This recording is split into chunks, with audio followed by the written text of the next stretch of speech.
Hello बच्चों, स्वागत है आपका अपने यूट्यूब चैनल मैथ वाले गुरुजी में। तो आज के इस वीडियो में हम लोग बात करने वाले हैं क्लास 10 की एक्सरसाइज 9.1 एप्लीकेशन ऑफ ट्रिग्नोमेट्री। तो ट्रिग्नोमेट्री का क्या क्या यूज है, इस ट्रिग्नोमेट्री का जो 8 नंबर चैप्टर हमने पढ़ा था उसके अकॉर्डिंग इसका क्या क्या यूज है वो आज इस वीडियो में समझने वाले हो। उस पर बेसिस हम लोग एक एक्सरसाइज 9.1 कंप्लीट करेंगे। केवल 9 चैप्टर में एक ही एक्सरसाइज है 9.1 इस वीडियो में कंप्लीट करने वाले हैं। ठीक है, तो देखो हर एक क्वेश्चन को डीपली सॉल्व करने वाले हैं, तो वीडियो को ध्यान से देखना और क्वेश्चन को ध्यान से समझना।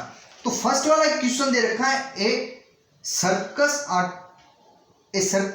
Artist is climb a 20 metre long rope which is the tightly stretch at the top from the top of a vertical pole of the ground.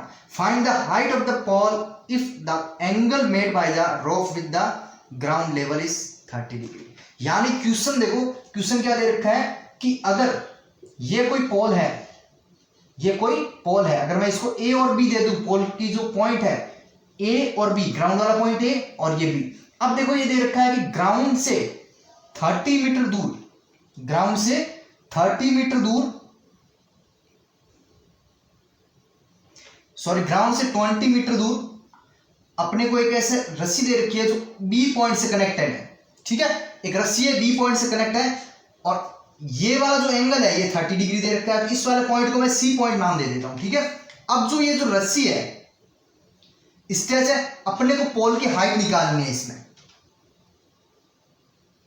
अपने को इस पोल की हाइट निकालनी है। तो देखो कहां से शुरुआत करनी है। सबसे पहले अगर बात करें तो पोल की हाइट निकालनी है, तो इसको मैं एच ले लेता हूं। ठीक है, हाइट को एच ले लिया। अब ये वाली 20 मीटर दे रखी है अपने को यहां से यहां तक, और एंगल अपने को 30 डिग्री दे रखा है। अगर ट्रिग्नोमेट्री के हिसाब से देखें तो इस एंगल के अकॉर्डिंग सामने वाला होता है परपेंडिकुलर, ये होता है बेस और ये होता है हाइपोटेन्यूज। बस यही बात है ना, इस एंगल के अकॉर्डिंग ये हो गया परपेंडिकुलर, बेस और हाइपोटेन्यूज। तो अब हम लोग एक चीज हमने पढ़ी थी, perpendicular base, perpendicular hypotenuse base, ये वाली रेशो हमने पढ़ा था ट्रिग्नोमेट्री के 8 नंबर चैप्टर में। ठीक है, तो अब देखो अपने को गिवन क्या है, बेस गिवन है और परपेंडिकुलर गिवन है, सॉरी बेस गिवन है और परपेंडिकुलर अपने को हाइट ही निकालनी है। तो देखो बेस और परपेंडिकुलर कहां पे मिल रहा है, परपेंडिकुलर बेस ये साइन कोस टेन पे मिल रहा है। यानी tan 30 degree is equal to अपने को क्या मिलेगा, अगर मैं टेन 30 डिग्री देखूं तो परपेंडिकुलर अपॉन बेस मिलेगा, यानी परपेंडिकुलर अपॉन बेस। यहां पे लिख लो in triangle ABC, in triangle ABC tan 30 degree perpendicular upon base. जो चीज गिवन है और जो चीज अपने को निकालनी है उसके अंदर इस रेशो में देखो कौन सी ट्रिग्नोमेट्री फंक्शन का यूज होता है। ठीक है, तो इसमें 10 मिल रहा है परपेंडिकुलर अपॉन बेस, तो tan 30 की वैल्यू अपने को याद होनी चाहिए, जो टेबल हमने की थी 8 नंबर चैप्टर में। तो tan 30 क्या होता है, साइन 30 डिवाइड बाय cos 30, ऐसे लिख लेते हैं इसको। ठीक है, और परपेंडिकुलर क्या है, परपेंडिकुलर ये ना AB डिवाइड बाय ये हो गया AC। ठीक है, तो साइन 30 होता है 1/2 और cos 30 होता है √3/2। यानी अगर मैं इसको देखता हूं 2 से 2 कैसे, तो अपनी जो वैल्यू आ रही है ये आ रही है 1 डिवाइड बाय √3। यानी जो tan 30 की वैल्यू है tan 30 वो कितना है, 1 डिवाइड बाय √3। तो AB अपना कितना है, H लिया था हमने, तो इसको H ले लेते हैं। AC कितना है 20। ठीक है, AC आ गया 20, H आ गया अपना परपेंडिकुलर। ठीक है, अब ये 20 इधर डिवाइड है तो इधर मल्टीप्लाई होगा, 20 डिवाइड बाय √3 आ जाएगा, इधर H आ जाएगा, तो H की वैल्यू आ गई अपने पास 20 डिवाइड बाय √3। तो ये हो गया अपना आंसर। यानी जो पोल है उस पोल की जो हाइट होनी चाहिए वो हाइट कितनी होनी चाहिए, 20 डिवाइड बाय √3 होनी चाहिए। ठीक है, ये हो गया क्वेश्चन नंबर 1 अपना कंप्लीट। करना कुछ नहीं है, जो चीज गिवन है और जो चीज निकालनी है उसके अंदर ट्रिग्नोमेट्री रेशो के हिसाब से वो रेशो निकालो जो ट्रिग्नोमेट्री फंक्शन में आता है। जो चीज गिवन है, जो चीज निकालनी है। ठीक है, अब इसके हिसाब से बेस गिवन था, परपेंडिकुलर निकालना था, बेस और परपेंडिकुलर का ये रहा रेशो 10 वाला, तो tan थीटा की थीटा अपने पास है। तो इसके अकॉर्डिंग हमने फर्स्ट वाला क्वेश्चन सॉल्व कर लिया, एकदम आसान है। ठीक है, अब बच्चों सेकंड वाला क्वेश्चन करते हैं। क्या दे रखा है कि एक ट्री है, ट्री की हाइट क्या दे दी, A और C दे दी। तो तूफान के समय क्या हुआ ना, जो ट्री की हाइट है वो बीच में से कहीं से टूट गया, टूटने के बाद ये हाइट थी ए से लेके सी तक इसकी हाइट है, ठीक है। तो बीच में से कहीं से टूट गया, तो जहां से टूटा है उसको मैंने पॉइंट बी दे दिया। टूटने के बाद क्या हुआ ना, ये ऐसे लटक चुका है इसके साथ, और लटकने के बाद जो ग्राउंड के साथ जो ये ऐसे एंगल बना रहा है 30 डिग्री, ठीक है, ग्राउंड के साथ एंगल बना रहा है 30 डिग्री, और जहां पे ये ग्राउंड को टच कर रहा है वहां से लेके और जहां पे पेड़ की जो, जहां से पेड़ जमीन से कनेक्ट है उसके बीच की जो डिस्टेंस है 8 मीटर दे रखी है, ठीक है। और अपने से पूछ रखा है कि जो ट्री की जो हाइट है, पेड़ की जो हाइट है वो अपने को निकालनी है, ठीक है। तो सबसे पहले देखो मैंने क्या लिया है, ए और सी एक पेड़ है, ठीक है, और बी पॉइंट से वो टूट रहा है ऐसे, आंधी के समय बी पॉइंट से टूट गया, टूटने के बाद ऐसे लटक चुका है। अब लटकने के बाद यहाँ पे पॉइंट सी पे ये ग्राउंड को टच कर रहा है, टच करने के बाद ए और सी जो ग्राउंड की जहां पे टच किया है ग्राउंड पे, और वहां से लेके जहां पे ट्री का जो नीचे वाला हिस्सा है उसके बीच की डिस्टेंस 8 मीटर है, और जो एंगल बन रहा है वो 30 डिग्री बन रहा है, और अपने को क्या निकालना, हाइट निकालनी। तो सबसे पहले क्या करते हैं, अगर इस हाइट को मैं h1 ले लेता हूं, इस हाइट को क्या ले लेता हूं, h1, और ये वाली जो हाइट है इसको h2 ले लेता हूं, ठीक है। टोटल हाइट कितनी है, अगर अपने को पेड़ की टोटल हाइट निकालनी है, इसका मतलब हाइट क्या हो जाएगी, h1 प्लस h2, यही तो अपना आंसर है। ये वाली हाइट प्लस ये वाली हाइट टोटल मिलकर पेड़ की हाइट बन रही है, यानी ये टोटल h1 प्लस h2 पर अगर हम लोग निकाल लें तो अपना आंसर आ जाएगा, ठीक है। देखो निकालते कैसे है, अगर मैं अपना दिमाग लगाऊं थोड़ा सा, अगर मैं अपना दिमाग लगाऊं कि ये जो h2 है वही अपनी ये वाली है, अगर इस ट्राइंगल को देखते हैं एबीसी ट्राइंगल में जो बीसी है, बीसी क्या है, ये वाली जो हाइट है यहां से टूटा है, टूटने के बाद ऐसे लटक चुका है, तो अब देखो टूटने के बाद ये जो है ये यहां पे लटक चुका है, यानी ये वाली जो हाइट है, ये वाली हाइट और ये वाली हाइट इक्वल है, समझ रहे हो इस चीज को, ये वाली हाइट और ये वाली हाइट दोनों इक्वल है। तो अगर मैंने ये h2 ले रखा है तो इसको भी h2 बोल सकता हूं, अगर मैंने ये h2 ले रखा है तो ये भी h2 ही होगा अपना, तो इसको h2 ले लेते हैं, ओके। अब यहां से देखो अपने पास ट्रिग्नोमेट्री के जो रेशियो होते हैं, perpendicular base, perpendicular hypotenuse, hypotenuse base, ये वाला होते हैं, ठीक है। अगर मैं यहां से देखो अपने को गिवन क्या है 8, ये जो अगर इस एंगल के हिसाब से देखें ये हो गया बेस, ये हो गया हाइपोटेन्यूज, ये हो गया परपेंडिकुलर, तीन चीजें हैं अपने पास।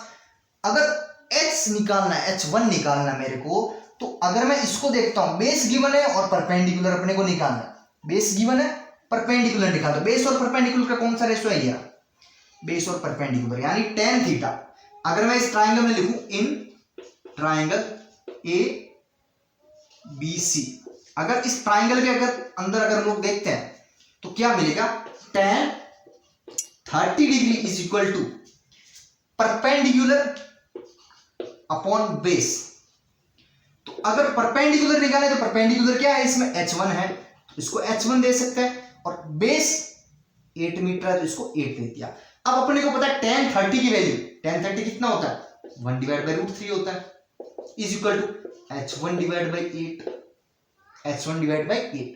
तो 8 को अगर इधर ले जाओ तो 8 divide by root 3 is equal to h1, तो h1 की वैल्यू आ चुकी है अपने पास, h1 की वैल्यू आ चुकी है, ठीक है, h1 आ गया।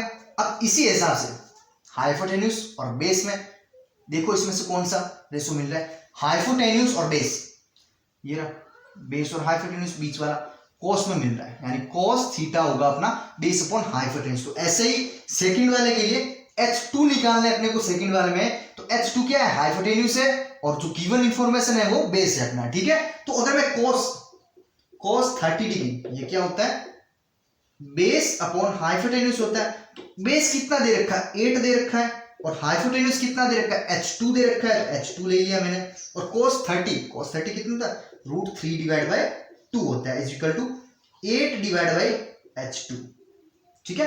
तो अगर मेरे को h2 निकालना है, अगर मेरे को h2 निकालना है तो h2 इधर डिवाइड में है, तो इधर अगर ले जाता हूं h2 को, h2 is equal to 8 multiply 2 divide by root 3, यही मिलेगा, 2 इधर चला जाएगा मल्टीप्लाई में, ये इधर आ जाएगा, तो h2 is equal to 16 divide by root 3।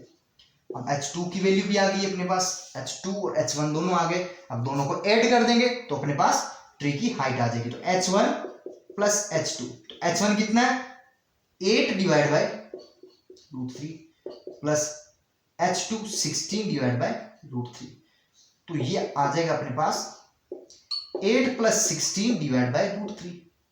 तो आंसर क्या मिलेगा अपने को 24 डिवाइड बाय √3। आंसर आ गया 24 डिवाइड बाय √3। 24 डिवाइड बाय √3 ये हो गया अपना आंसर। ओके बच्चों, तो ये हो गया सेकंड नंबर क्वेश्चन। क्वेश्चन में कुछ नहीं दे रखा था, एकदम बेसिक इंफॉर्मेशन दे रखी थी कि एक पेड़ है, उस पेड़ आंधी की वजह से हवा चल रही थी, उसकी वजह से कहीं बीच में से टूट के नीचे गिर चुका है, और जहां पे गिरा है वो पेड़ के साथ जो ट्री है उसके साथ 30 डिग्री का एंगल बना रहा है, और जो ग्राउंड से इसकी डिस्टेंस है 8 मीटर दे रखी है। तो मैंने ये एज्यूम कर लिया कि ये वाली हाइट h1 है, ये वाली हाइट h2 है, तो जहां से टूटेगा वही तो ये वाली हाइट होगी।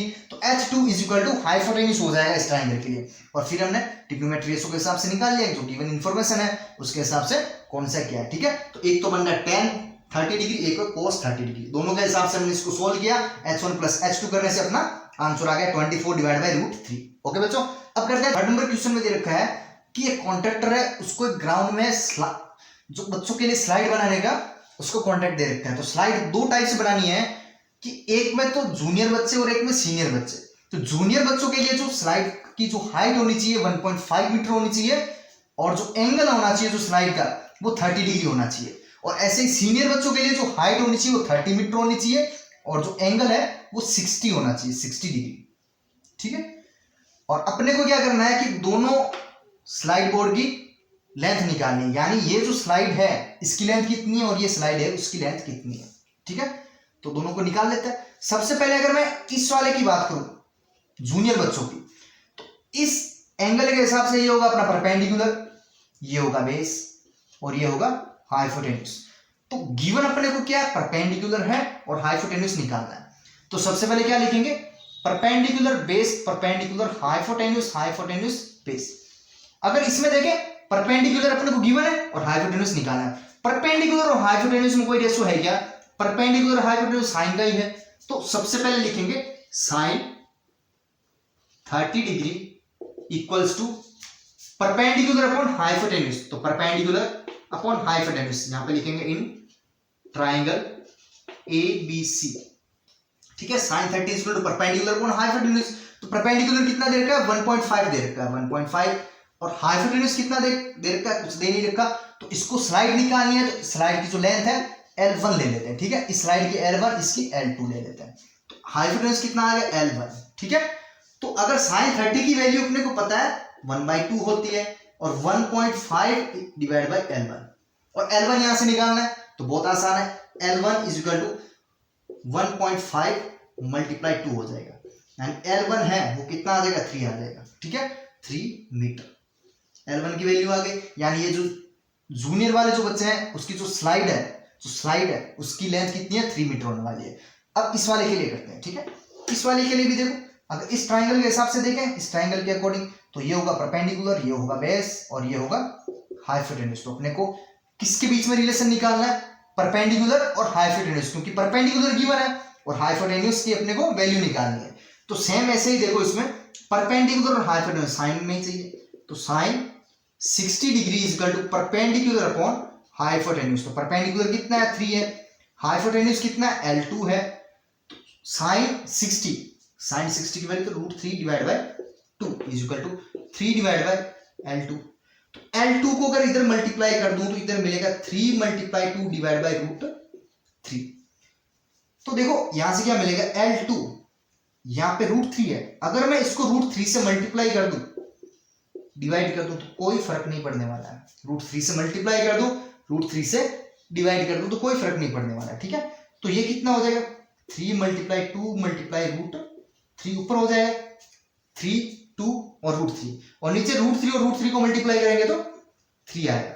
तो इस वाले 3 से ये 3 कैंसिल आउट हो गया, और आंसर क्या मिला अपने को L2 = 2√3।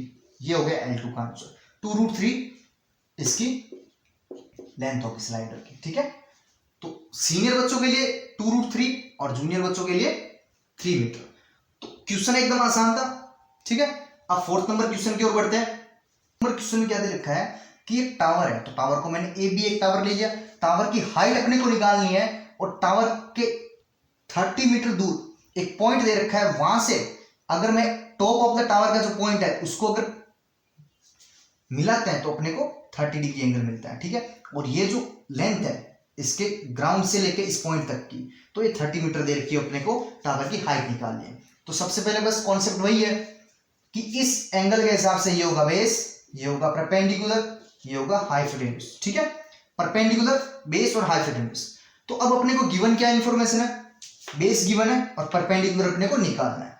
तो base, perpendicular base, hypotenuse, hypotenuse base. तो इसमें देखो परपेंडिकुलर और बेस के बीच में रिलेशन देखो, परपेंडिकुलर और बेस ये रहा, परपेंडिकुलर बेस है tan 30, तो यहां पे लिखेंगे tan 30 degree is equal to perpendicular upon base. तो tan 30 की वैल्यू अपने को पता है 1/√3 होती है, और परपेंडिकुलर कितना है इसमें, h है जो अपने को निकालना है हाइट, और बेस कितना हो गया 30 हो गया, ठीक है। अब 30 को इधर मल्टीप्लाई कर दो, 30/√3 इज इक्वल टू h। तो अगर ये आंसर आपके मिलता है तो ठीक है, इसका भी एक आंसर और है, h इज इक्वल टू 30/√3 था। तो इसको अगर मैं √3 से मल्टीप्लाई कर दूं, √3 से डिवाइड कर दूं, तो मेरे ख्याल से कोई फर्क पड़ने वाला नहीं है, ठीक है। √3 से मल्टीप्लाई कर दिया, √3 से डिवाइड कर दिया। तो अब देखो 30 मल्टीप्लाई √3 और डिवाइड में √3 मल्टीप्लाई √3, 30 मल्टीप्लाई √3 ये कितना होता है। अगर मैं 30 को ऐसे लिखूं 3 मल्टीप्लाई 10 मल्टीप्लाई √3, ठीक है, कोई फर्क नहीं पड़ेगा, 30 को 3 मल्टीप्लाई 10 लिख सकते हैं। अब √3 कितना हो गया 3 बनेगा, ठीक है। अब इस 3 से ये 3 होगा कैंसिल आउट, और अपने को वैल्यू मिलेगी tan√3 मीटर, यानी जो टावर की जो हाइट है वो है tan√3 मीटर।